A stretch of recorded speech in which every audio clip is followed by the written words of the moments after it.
నమస్తే. తెలంగాణలో పల్లె నుంచి పట్టణం దాకా ప్రతి వార్తను ప్రజలకు చేరవేసే సరికొత్త ప్రయత్నం. ప్రతి జిల్లా నుంచి సంక్షిప్త రూపంలో సమస్త సమాచారం. తెలంగాణ 33 జిల్లాల సమగ్ర వార్తా స్రవంతి మీ ముందుకు తెచ్చింది టీ న్యూస్. 33 జిల్లాల నుంచి మా ప్రతినిధులు అందించే 33 వార్తల్ని ఇప్పుడు చూద్దాం.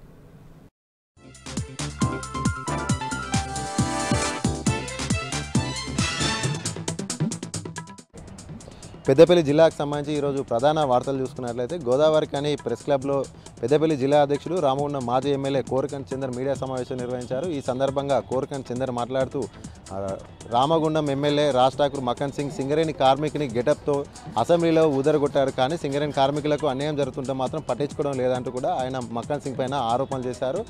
వాస్తవ లాభాలను పక్కన పెట్టి సింగరేణి కార్మికులకు 33% ఇస్తున్నామంటూ కూడా 16.9% సింగరేణి కార్మికులకు లాభాల వాటా ఇస్తూ సింగరేణి కార్మికులను అయితే కాంగ్రెస్ ప్రభుత్వం మోసం చేసిందంటూ కూడా ఆయన ఆరోపించారు.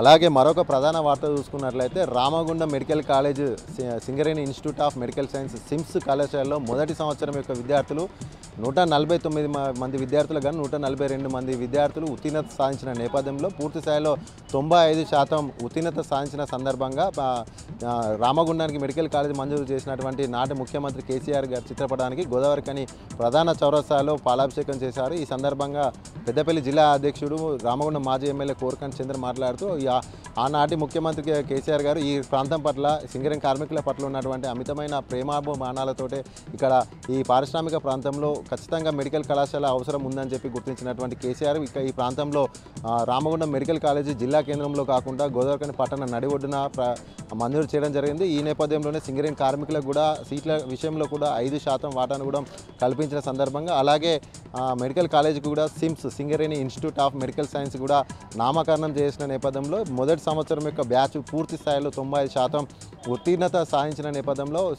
కేసీఆర్ గారికి విద్యార్థుల తరఫున రామగుండం ప్రజల తరఫున కూడా ఆయన కృతజ్ఞతలు తెలిపారు.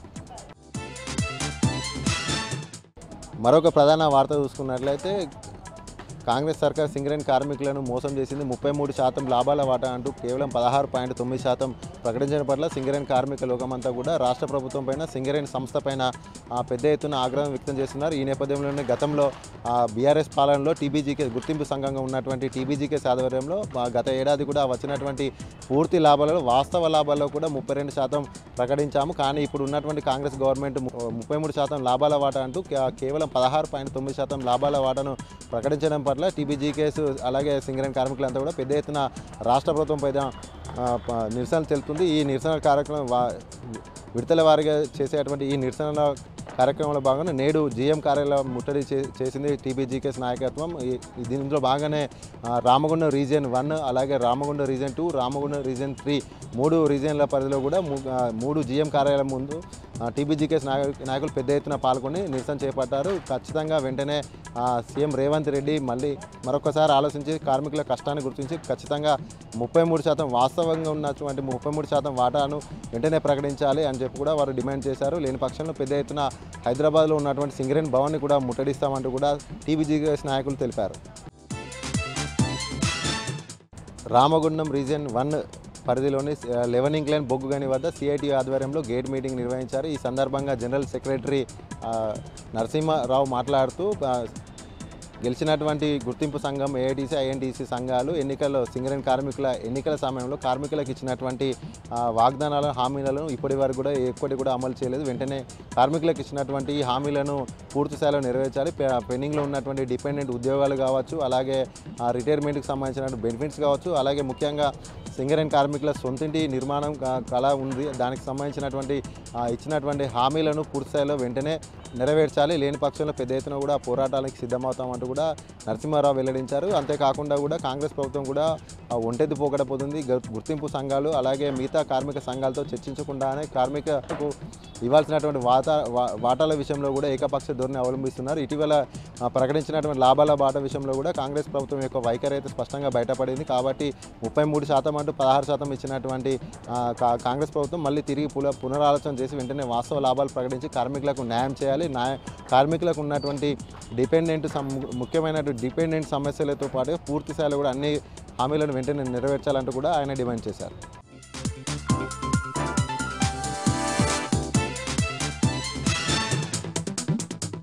ఇక సూర్యాపేట జిల్లా వార్తలు చూస్తే ఈరోజు సూర్యాపేట జిల్లాలో రుణమాఫీగా అయినటువంటి రైతులు రోడ్డెక్కారు. సొసైటీ కార్యాలయాలకు తాళాలు వేసి నిరసన కార్యక్రమాలు చేశారు.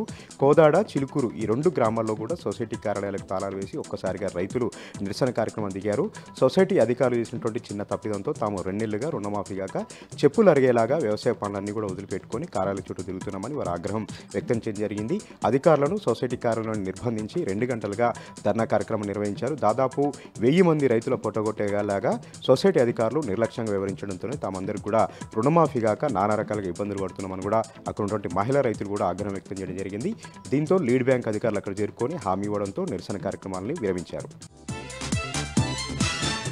మరొక వార్త విషయానికి వస్తే యాదాద్రి లక్ష్మీనరసింహస్వామి క్షేత్రంలో మేడ్చల్ ఎమ్మెల్యే మాజీ మంత్రి మల్లారెడ్డి ప్రత్యేక పూజలు నిర్వహించారు కుటుంబ సమేతంగా. ఈ సందర్భంగా కేసీఆర్ గారు చేపట్టినటువంటి ఒక మహాయజ్ఞాన్ని ఆయన మరొకసారి కూడా గుర్తు చేసుకున్నారు. దివ్య భవ్య మందిరంగా యాదాద్రి లక్ష్మీనరసింహస్వామి ఆలయాన్ని కేసీఆర్ గారు ఎంతో అద్భుతంగా నిర్మించారు. ఒక్కసారి దర్శించుకుంటే ఆ జన్మాంతం గుర్తుంచుకునేలాగా యాదాద్రి లక్ష్మీనరసింహస్వామి ఆలయం అలరారుతుందని, భక్తుల కుంగుబంగారంగా నిలిచిందని కూడా మల్లారెడ్డి ఈ సందర్భంగా గుర్తు చేసుకున్నారు.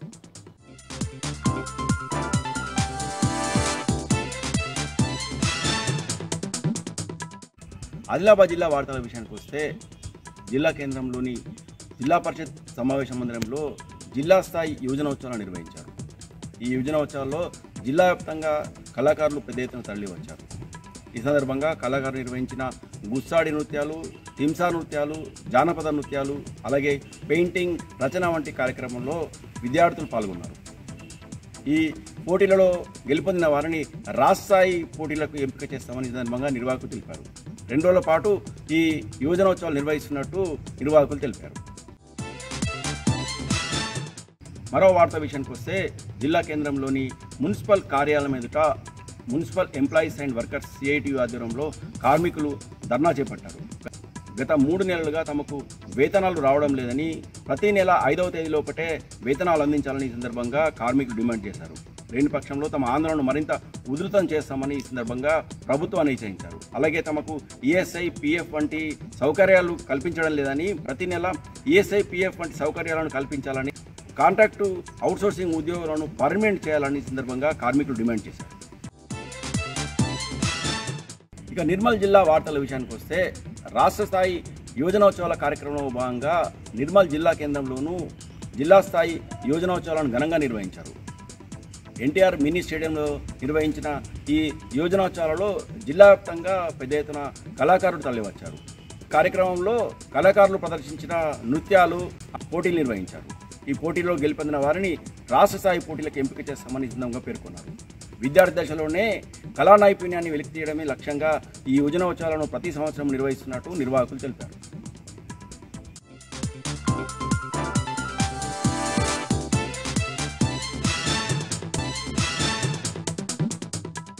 మరొక వార్త చూసినట్టయితే అచ్చంపేట ప్రభుత్వ ఆసుపత్రిలో ఓపీ సేవలు చేసేటువంటి సిబ్బంది వాళ్ళ సేవలను బంద్ చేసి సమ్మెకు దిగినటువంటి పరిస్థితి. అడిగిన జీతాలు ఇవ్వలేదని చెప్పేసి వాళ్ళు ఓపీ సేవలను బంద్ చేసి నిరసనకు దిగినటువంటి పరిస్థితి. అయితే నిన్న నిరసనకు దిగారు, ఈరోజు కూడా అదే కొనసాగిస్తున్నారు. ఇప్పటికైనా ప్రభుత్వం స్పందించి మాకు జీతాలు వెంటనే విడుదల చేస్తేనే మేము ఓపీ విధులు నిర్వహిస్తామని చెప్పేసి వాళ్ళ ప్రభుత్వాన్ని డిమాండ్ చేస్తున్నటువంటి పరిస్థితి కనిపించింది.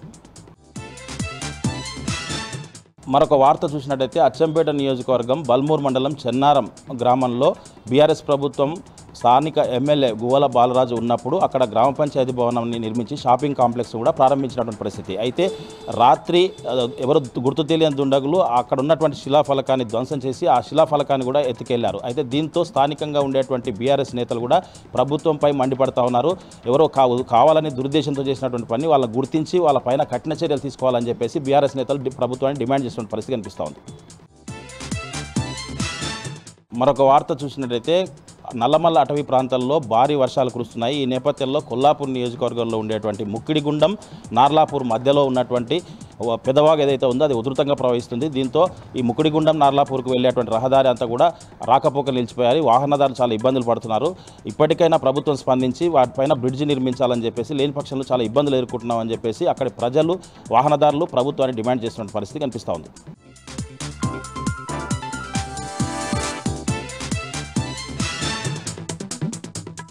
ఉమ్మడి ఖమ్మం జిల్లాకు సంబంధించినటువంటి ప్రధాన వార్తలు గమనించినట్లయితే ఖమ్మం రూరల్ మండలంలో ఉన్నటువంటి 60వ డివిజన్కి సంబంధించినటువంటి దానవాయిగూడెం దగ్గర డంపు యార్డుకి సంబంధించినటువంటి కంపు భరించలేక అఖిలపక్షం ఆధ్వర్యంలో బీఆర్ఎస్ సిపిఐతో పాటు ఇతర పార్టీలకు సంబంధించినటువంటి ప్రజాప్రతినిధులు వచ్చి ధర్నాకు దిగారు. చాలామంది ఈ ధర్నాలో పాల్గొన్నారు.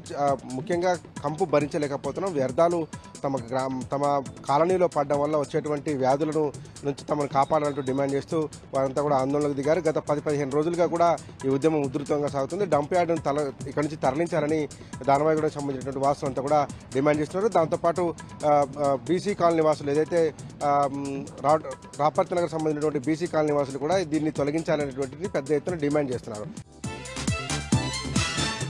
ఇక మరోపక్క సత్తుపల్లి జేవీఆర్కి సంబంధించిన జేవీఆర్ ఓసీ అట్లాగే కిష్టారం ఓసీలలో వేలాది టన్నుల బొగ్గు ఉత్పత్తి నిలిచిపోయింది. గత రాత్రి కురిసినటువంటి భారీ వర్షానికి ఉపరితల గనులన్నీ కూడా చిత్తడిచిత్తడిగా మారిపోవడంతో జేవీఆర్ ఓసీలో 15,000 టన్నుల బొగ్గు ఉత్పత్తి అట్లాగే 85,000 క్యూబిక్ మీటర్ల మట్టి వెలికితీత పనులు ఆగిపోయినాయి. అట్లాగే కిష్టారం ఓసీలో 8,000 టన్నుల బొగ్గు ఉత్పత్తి అంతరాయం కలిగితే 50,000 క్యూబిక్ మీటర్ల మట్టి వెలికితీత పనులు నిలిచిపోయాయి. దీంతో సింగరేణికి భారీ నష్టం ఏర్పడింది.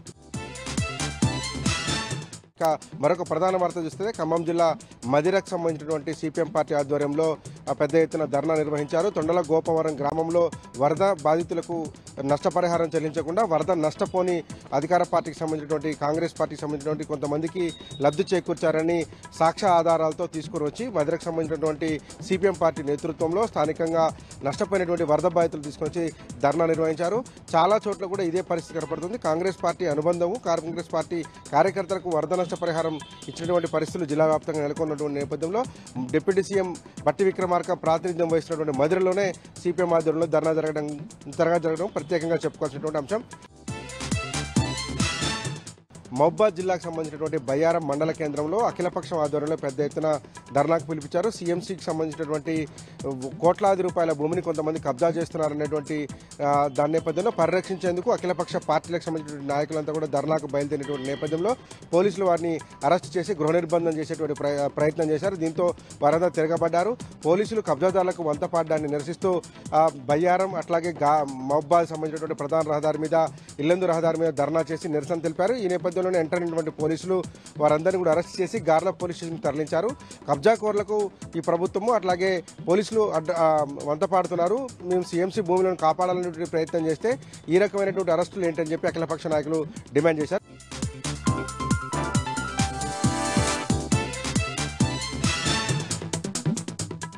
ఉమ్మడి మెదక్ జిల్లా ప్రధాన వార్తలు ఈరోజు ఈ విధంగా ఉన్నాయి. ముఖ్యంగా సిద్దిపేట జిల్లా కేంద్రంలో ఈరోజు జిల్లా కలెక్టర్ కార్యాలయంలో సమీక్షా సమావేశం జరిగింది. జిల్లా అభివృద్ధికి సంబంధించిన సమీక్షా సమావేశంలో జిల్లా ఇన్ఛార్జి మంత్రి రాష్ట్ర మంత్రి కొండా సురేఖ పాల్గొన్నారు. ఇదే సమావేశంలో మాజీ మంత్రి సిద్దిపేట శాసనసభ్యులు హరీష్ రావుతో పాటు దుబ్బాక శాసనసభ్యులు కొత్త ప్రభాకర్ రెడ్డి అట్లాగే ఎమ్మెల్సీలు యాదవ్ రెడ్డి దేశపతి శ్రీనివాస్తో పాటు పలువురు పాల్గొన్నటువంటి పరిస్థితి. ఈ సమావేశంలో ముఖ్యంగా జిల్లాకు సంబంధించిన అనేక అభివృద్ధి కార్యక్రమాలపై మాజీ మంత్రి హరీష్ రావు అనేక సమస్యల్ని జిల్లా మంత్రి దృష్టికి తీసుకువచ్చారు.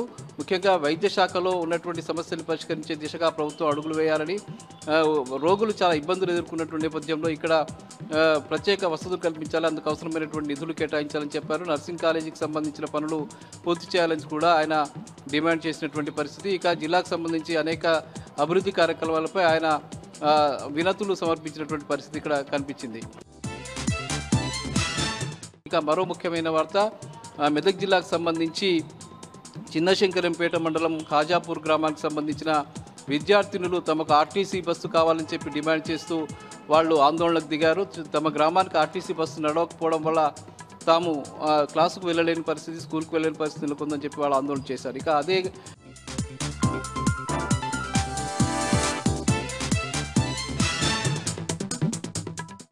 కామారెడ్డి జిల్లా కేంద్రంలో శాంతి భద్రతలు అదుపులో ఉన్నాయని, జీవదాన్ ఘటనకు బాధ్యులైనపై చర్యలు తీసుకున్నామని, ఆ వ్యక్తిని రిమాండ్కు తరలించామని, ప్రజలెవరూ అపోహలకు నమ్మద్దని, సోషల్ మీడియా వేదికగా విష ప్రచారం చేసేవారిని గుర్తించామని, అందుకు సంబంధించిన బాధ్యులకు రిమాండ్కు తరలించామని చెప్పారు కామారెడ్డి జిల్లా ఎస్పీ సింధు శర్మ.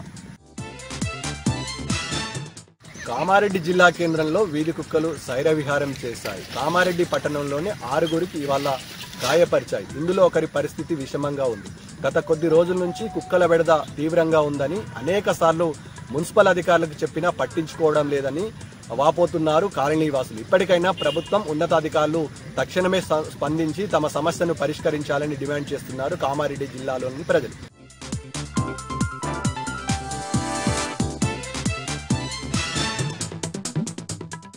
నేను రవికాంత్. ఉమ్మడి వరంగల్ జిల్లా వార్తలను పరిశీలించినట్లయితే ఇవాళ రెండు ప్రధాన వార్తలు కూడా జనగామ జిల్లా నుంచే కనిపిస్తూ ఉన్నాయి. ఒక వార్త చూసినట్టయితే పాలకుర్తి మండలం తొర్రూరు గ్రామంలో 20 డబుల్ బెడ్రూమ్ ఇళ్లకు సంబంధించినటువంటి అక్కడ నిరుపేదలను రెవెన్యూ పోలీస్ అధికారులు ఖాళీ చేపించిన పరిస్థితి కనిపిస్తూ ఉంది. గత సంవత్సరమే గ్రామ సభ ద్వారా లబ్ధిదారులను ఎంపిక చేశారు. ఈ క్రమంలోనే అక్కడ ఉన్నటువంటి నిరుపేదలంతా కూడా ఆ డబుల్ బెడ్రూమ్లకు వెళ్ళి తమ జీవనాన్ని కొనసాగిస్తున్నారు. ఈ క్రమంలోనే వాళ్ళందరికీ కూడా ఏదైతే పట్టాలు కూడా అందలేదు. ఇదే అదునుగా చూసినటువంటి అక్కడికి కాంగ్రెస్ నాయకులు వాళ్ళను ఖాళీ చేపించే వాళ్ళకు వదిలిపెట్టిన పరిస్థితి మనకు కనిపిస్తూ ఉంది. అక్కడ ఉన్నటువంటి ఒక బాధితురాలు తన మీద కిరోసిన్ పోసుకొని ఆత్మహత్య యత్నానికి అయితే పాల్పడిన పరిస్థితి అయితే కనిపిస్తూ ఉంది. ముఖ్యంగా అక్కడ ఉన్నటువంటి నిరుపేదలంతా కూడా తమను అప్పటికప్పుడు సామాన్లన్నీ బయటపడేసి వెళ్ళిపోమంటే ఎక్కడికి వెళ్ళిపోవాలన్న ఒక ప్రశ్న అయితే వాళ్ళ నుంచి వ్యక్తం అవుతోంది. మరో వార్త చూసినట్టయితే జనగామ జిల్లా కాంగ్రెస్లో వర్గపోరు తారాస్థాయికి చేరుతోంది. పూటకో తీరుగా రాజకీయం మారుతున్న పరిస్థితి కనిపిస్తోంది. నిన్న అక్కడ ఉన్నటువంటి కాంగ్రెస్ సీనియర్ నాయకుడు కంచె రాములు అక్కడి డీసీసీ అధ్యక్షుడు కొమ్మూరు ప్రతాప్ రెడ్డిపై ఫిర్యాదు చేస్తే ఇవాళ కొమ్మూరు ప్రతాప్ రెడ్డికి సంబంధించినటువంటి అనుచరుడు శ్రీనివాస్ రెడ్డి కంచెరాములపై ఫిర్యాదు చేసిన పరిస్థితి కనిపించింది. ముఖ్యంగా కంచెరాములు ఫిర్యాదులో రావుల శ్రీనివాస్ రెడ్డికి సంబంధించినటువంటి ఆడియో తన వద్ద ఉంది. కొమ్మూరు ప్రతాప్ రెడ్డి తనను హత్య చేయించేందుకు సుపారీ ఇచ్చినట్టుగా శ్రీనివాస్ రెడ్డి ఓ దగ్గర మాట్లాడుతుండగా ఆడియో రికార్డు కూడా ఉందని చెప్పి ఆ ఆధారాలు డీసీపీకి సమర్పించారు. జనగామ పోలీసులు కంచెరాములతో పాటు మరిద్దరి మీద అయితే కేసులు నమోదు చేసి ఎఫ్ఐఆర్ నమోదు చేసిన పరిస్థితి కనిపిస్తూ ఉంది.